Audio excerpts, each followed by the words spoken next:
Good Wednesday evening. Welcome into the High School Fan Zone on this Wednesday night, November 5th. I know what day this is. This was my late grandmother's birthday. She would be, let me think. She's not with us anymore. She would be well over 100 now. Wow. She's the one who married my Italian grandpa. She was part Irish, and my temperament's changed a lot, Juan. I'm a little bit different than I was as a young guy when all that Irish and Italian would come out of me. So. No. Joined tonight by Lubbock High coach Juan Rodriguez, whose team heads into the final week of the regular season. Everybody heads into the final week of the regular season this week. Lubbock High is playing its final game against Coronado at Lowry Field. That is the HubCityPreps.com game of the week. Had some people ask if I was crazy because neither team's in the playoff hunt. And I know I told Andrew Roy this. I don't know if I told Juan this or not.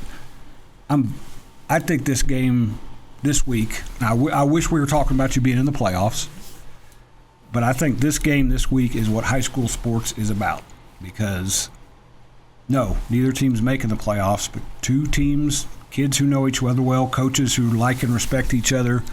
For one more week, one more night, you guys get to go out there and play a game and coach a game that you love, and I think that's what it should be about. 100%, and I'm looking forward to it. I think it's going to be a great game. I know both sides. I know both kids are going to play, both teams are going to play extremely hard. And I even told the guys this morning, God, I wish I could just write down Coronado and Monterey and the whole schedule because every time I feel like we play them, we play some of the best football we play all year. And our kids, both our kids and their kids just show up. And I think when we show up like that against each other, we can line up with anybody. So I'm looking forward to a great game between programs that are still have something to prove, and that's what our kids are fighting for. They still feel like they have something to prove, and they want to win tomorrow Friday night. And I know that Roy does the same. So I think it's going to be a great game for both teams. By the way, I just noticed we look like a duo up here. Oh, maybe we should start a group or something together. Well, I told you, but yeah, I didn't know you were going to wear it tonight. Well, so in 35 years of doing what I do, I've become very cognizant of not wearing a team's color when I go to cover their game because I root for good results. I don't root for teams. I root for people. Sure. So I'm very cognizant because very early in my career I showed up at a game in a team's colors and I couldn't figure out why everybody was looking at me. And then I realized, oh man. Yeah. So and black is usually pretty neutral, but now it's the Juan and Randy duo up here. Yeah, absolutely. I think there's a lot of incentive, a lot of motivation for both these teams. Yeah, you talked about a little bit of it. For Coronado, they don't want that offer. No, they don't want to go 0-10. I want to call this up. I just looked this up. You may know this, and you may want to throw something at me after I mention it. Last time Lubbock High beat Coronado was 1986. Mm-hmm. I was a freshman in college. Where were you? I was a sophomore I was a freshman in high school. Okay. Yeah, I was a freshman in high school. Yeah, so 86, that tells people, because they can see the gray in both of our But you look younger than I do, so I don't, It's been a while. Yeah. And there's been some. I told you about the Amarillo High. I remember I told you last week about you get Lubbock High going up there and having a chance right at the end. That very next week, I believe Coronado, and that was a Butch Henderson Coronado team. I believe Coronado may have been the week before. Coronado just overwhelmed Lubbock High. It was a good Lubbock High team, but sometimes that just gets in your human beings, young kids' heads that we can't beat them. I think your guys, first of all, they don't know. I was talking to Rob Bro, your radio guy in there, and I mentioned 1986, and I said the same thing to him. I said I was a freshman in high school, and he said, Randy, I don't want to tell you where I was. I know you weren't even born. I accept that. Right when I even thought, yeah. He claims he was a twinkle in his dad's eye at that point. So. And of course he was. He's Rob Bro. Absolutely. He should be. He should be. 100%. He's a twinkle in my eye. That's all that matters. All kids know right now is your guys know that they lost to him last year. They may not even know that they lost the year before. So this is a fresh, new perspective for your guys. And the fact is, I think your guys, with all due respect to Andrew and the Mustangs, I think your guys have had a better season. You just haven't been able to finish some games, and then some games got away from you. But I think that your guys should go into this with a very optimistic outlook. I think, and really speaking, both programs, I think there's been some consistency and inconsistency for both programs. I think for both teams. I think watching, them play against certain teams, I've seen some great things out of Coronado. You look at the first half against Tascosa, and they just did everything that they did was right. They did, had great timing. Quarterback was on. Defense played well. So there's definitely, he feels exactly like I do. There's glimpses of, we know how the type of program that we have and the type of program that we can be.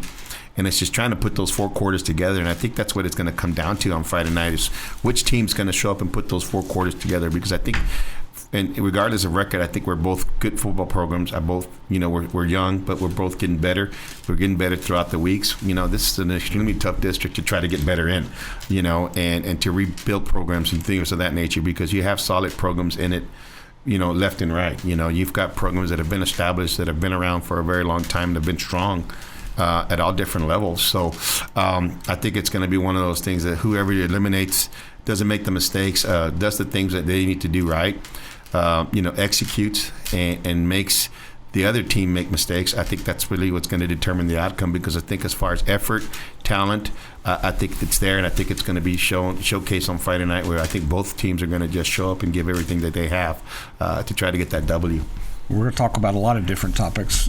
One thing is, and I think this is especially true for Lubbock High's athletic department, athletic program, the snapshot numbers came out this week, and you guys are, Mike Meeks mentioned it at the lunch last week, you guys are right there on the bubble. In fact, I think if it stopped today, I think you'd be in 5A Division II in football, which is, don't get me wrong, that's not a cakewalk by any means. Oh, no. You were there a few years ago, so but I think that maybe there will be a little better chance to stand up and look somebody in the eye and not see as many folks standing around. But we'll talk about a little bit about that. Real quick, Lubbock High lost to Amarillo High last week, 58-13. As I was following that game along, Bo Davis is not fazed by whoever's on the other side. No, that young man is going to run hard, he's going to run a lot, and he's going to find success. Absolutely. We're coming up on a break. We'll run through a couple things. We'll run through the schedule for this week, and I may mention for the first time the change in the schedule coming up on December 1st. Come back to the Westerner Fan Zone after this break on 100.7 The Score. Bringing you the latest news from Lubbock High Athletics. This is the Westerner Fan Zone podcast from 100.7 The Score. Welcome back into the Westerner Fan Zone on a Wednesday night. Real quick, I want to mention this, that I talked about it a little bit earlier. We are going to stick to the regular schedule that we're on right now for the next few weeks. We're off the week of Thanksgiving. When we come back on December 1st, it will be 2 shows a week, Monday night and Wednesday night. So it'll be a little bit, it won't be longer on either night. It'll still be 6 to 7:30 p.m., but there will be 4 schools each night, just a little bit truncated. It'll be each school will get 20 minutes instead of 30 minutes. And I want to make sure I get the order right. Monday nights are going to be Estacado, Monterey, Memorial, and Liberty.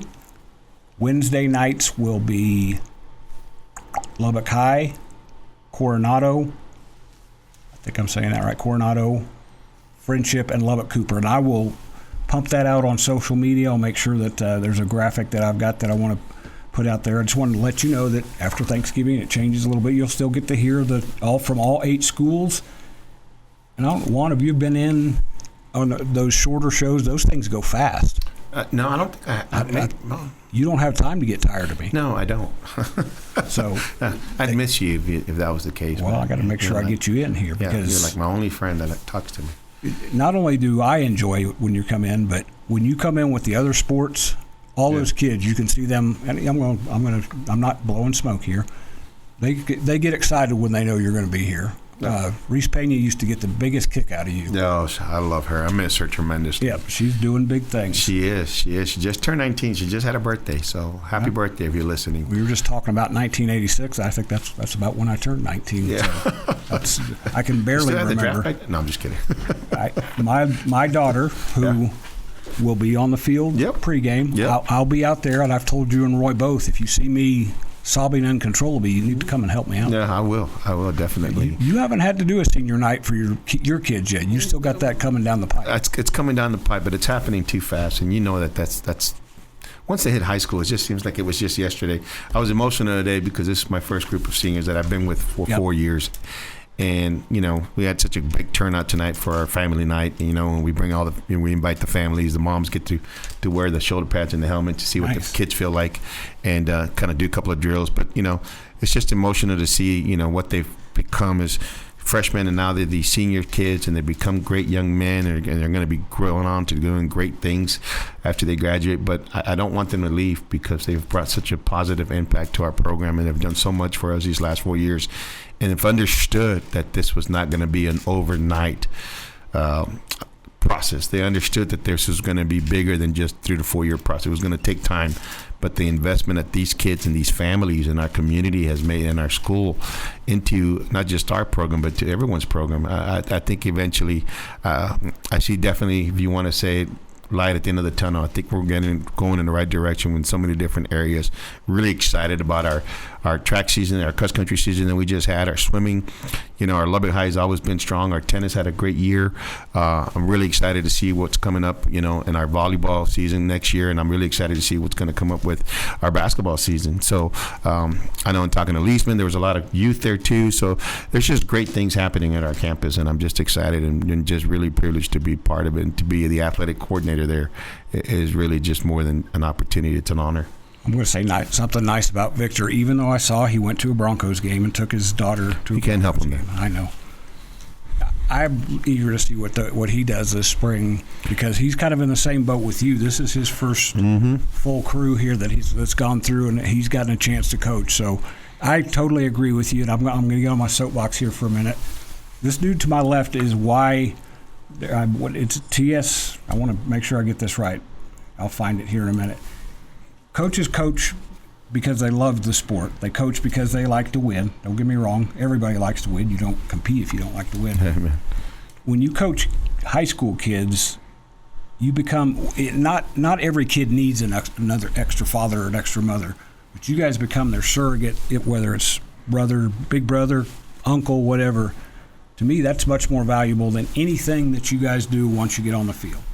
Well, 100%. And I couldn't agree with you more. And I think the relationships that, it was definitely reflected in tonight's, when we had all our families and just to see all our families be involved, and for them to understand what their kids have gone through the last 4 years. When you put on the shoulder pad, the helmet, coach, this helmet's heavy. This, but they begin to realize what the sacrifices that their own kids have made throughout the time and trying to play, the sport, but loving to play the sport and to love to come to work and to work out some more, day in and day out. It's definitely puts things into perspective for us and for our staff. I probably have rubbed some people the wrong way at a time or two whenever they'll call or text or whatever, email and complain about this or that, and I'll say, have you been to a practice? Have you gone out and watched what your child does or what the coach does with your child? And well, no, why would I do that? Well, then there you go. That's what you need to do. Coming up on a break, we're going to hit on a couple of other things when we come back in the Westerner Fan Zone after this break on 100.7 The Score. Bringing you the latest news from Lubbock High Athletics. This is the Westerner Fan Zone podcast from 100.7 The Score. Welcome back to the Westerner Fan Zone. Let's get some housekeeping stuff done here real quick. This week's football schedule. I mentioned the Westerners and Coronado, HubCityPreps.com game of the week. That is 7 p.m. Friday at Lowry Field. Before then, though, there's a busy Thursday this week. Friendship plays on a Thursday night in District 2 6A. They go down to San Angelo, take on San Angelo Central at 7 p.m. That will be on Double T 97.3 FM. That is that both teams are in the playoffs, but there's a lot of attached to that game because they will be the numbers 1 and 2 seeds in Division 2 from that district. The winner of the game Thursday gets a home game in Week 1. The loser has to go. Les Miles used to get mad at me when we'd say loser. He'd say that his team finished second in the game. Whoever doesn't come up first on the scoreboard, Les Miles, if you were listening for some reason, gets to hit the road and go to El Paso for the first round. So there's a lot attached to that, but Tigers are very motivated in a lot of reasons. Also Thursday in District 2 5A Division 1, Juan Rodriguez's home district, Monterey's at home against Caprock. That one is win and in, lose and out. Monterey, both teams are 2 and 3 in district. Caprock could get that last spot, so Monterey's got a lot to play for. Kingdom Prep's at home against San Jacinto. The Warriors are in very tenuous position. They need to win, and in that level they can be a wild card and get in, so they've got some work to do. Other games Friday, Plainview goes to Abilene-Wiley. That game became not as meaningful for Plainview. They got knocked out of the playoffs last week. Abilene-Wiley can still get in with some stuff happening in their district. Liberty is at home against Levelland. Patriots looked really good against Estacado last week. They clinched at least a share of the district championship. Levelland can come in and throw that thing into a three-way tie and start adding up the points and all that. But as Joe Sexton said on Monday night and again today, he's a little bit selfish. He wants that thing to himself. And I imagine he's got some players that feel that same way. Yep. Trinity Christian is at home against Midland. I'm sorry, let me get back. That Liberty will be on 93.1 Young Country. No Lubbock Cooper game this week. I need to double check that. Sometimes they move games around when one of the schools doesn't play. Trinity Christian's at home against Midland Christian. The Lions kept their playoff hopes alive last week with a win on the road. They need to beat Midland Christian to get the 4th spot out of that district. Lubbock Christian is at home against Willow Park Trinity. The Eagles wrapped up the district championship last week and appear to be one of the teams to beat in TAPS Division III moving forward. And Christ the King wraps up their regular season. They are undefeated. Only Lubbock team that's undefeated this late in the season, off their best season in their history, at least in their 6-man history. They've already clinched a tie for the district championship, can win it outright. They play Amarillo Holy Cross at 4 p.m. on Friday. Juan Rod, did you know that Christ the King, Lubbock High is the original school. Dunbar was the school when schools were segregated. And Christ the King's been around almost as long as those two. I did not know that. Have you ever been over to their little campus over there by, I think it's over by Atkins. I have not. It's kind of tucked away over there. You come from an area down in South Texas where there's probably a little bit stronger Catholic presence down there. I have 100%. Everywhere I've worked except Lubbock, there's Catholic high school sports are huge. They're huge. So. Yeah. Mm-hmm. I mentioned the snapshot numbers came out. Lubbock High is at 1902, and I believe the cutoff in 2023 was 1903. Yeah. So, and those numbers can always fluctuate a little bit. And again, being in 5A Division II in football is not a cakewalk because there's some good teams in there. Lubbock Cooper's going to stay 5A Division II. Friendship was headed that direction. They're going to stay 5A Division I. Juan and I talked about something between breaks. We're not going to dive into that right now. Maybe some other time. Maybe I can get Mike Meeks on here. We can talk about it. But Lubbock High, you just got to keep chopping wood. To me, that's what Lubbock High is all about. Your guys are going to keep showing up. You're going to keep coaching them. Eventually, this thing is going to head in the right direction. I truly feel that, and I believe that. And it's something that I repeat on a daily basis. We're not going to stop until the miracle happens, and we're going to make it happen. And, our kids believe in that. Our staff believes in that. I believe in that. I wake up every morning believing in that. And I believe in our kids. I believe in our community. And I believe in every one of them that's around us. And our kids are talking different now. I just talked to one of my freshmen today, AB, and he said, man, Coach, thanks for making this freshman year the best ever. But I'm really excited about the future, and I can't wait to be here with you for the next 3 years because we're going to make it happen. When you start having that type of attitude and the culture is changing, great things are ahead. And, I just feel like we're just barely starting.